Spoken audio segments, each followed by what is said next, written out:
మంగళసూత్రంపై రాహుల్ రవీంద్రన్ చేసిన వ్యాఖ్యలు సోషల్ మీడియాలో పెద్ద కలకలం రేపాయి. మహిళలు మంగళసూత్రం ధరించాలనే సాంప్రదాయం తప్పనిసరి కాదు అని చెప్పిన ఆయన మాటలపై నెటిజన్స్ తీవ్రంగా ట్రోల్ చేస్తున్నారు. కొందరు హిందూ సాంప్రదాయాల్ని అవమానించారని విమర్శించగా, మరికొందరు ఆయన ఆలోచనని సమర్థిస్తున్నారు. భార్య చిన్మయి మంగళసూత్రం భద్రత ఇవ్వదు అంటూ కౌంటర్ ఇచ్చారు. ప్రస్తుతం ఈ జంట వ్యాఖ్యలు సోషల్ మీడియాలో హాట్ టాపిక్ గా మారాయి. అందాల రాక్షస్తో హీరోగా ఎంట్రీ ఇచ్చి ఆ తర్వాత దర్శకుడిగా మారిన రాహుల్ మరోసారి వార్తల్లోకి వచ్చారు. తాజాగా ఆయన దర్శకత్వంలో రష్మిక నటించిన ది గర్ల్ ఫ్రెండ్ సినిమా ఈ నెల 7న విడుదల కాబోతుంది. ఈ సందర్భంగా ఈ సినిమా ప్రమోషన్స్ లో భాగంగా రాహుల్ పలు ఇంటర్వ్యూస్ ఇస్తూ వ్యక్తిగత విషయాలపై కూడా బహిరంగంగా స్పందిస్తున్నారు.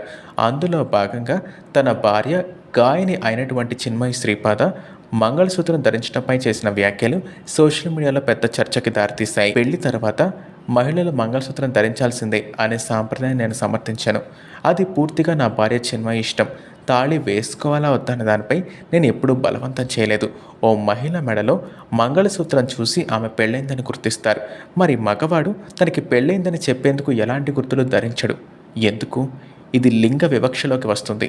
ఆడ మగ ఇద్దరికీ సమాన హక్కులు ఉండాలంటే ఇలాంటి పాత ఆచారాల్ని ప్రశ్నించాల్సిన అవసరం ఉంది అని రాహుల్ అభిప్రాయపడ్డారు. అయితే ఈ వ్యాఖ్యలు సోషల్ మీడియాలో బాగా వైరల్ కావడంతో హిందూ సాంప్రదాయాల్ని అవమానించారంటూ రాహుల్ ఇంకా చిన్మయిపై నెటిజన్స్ తీవ్రంగా మండిపడుతున్నారు. నీ భార్య తాళి వేసుకోదు, నువ్వు జంజం వేసుకోవా?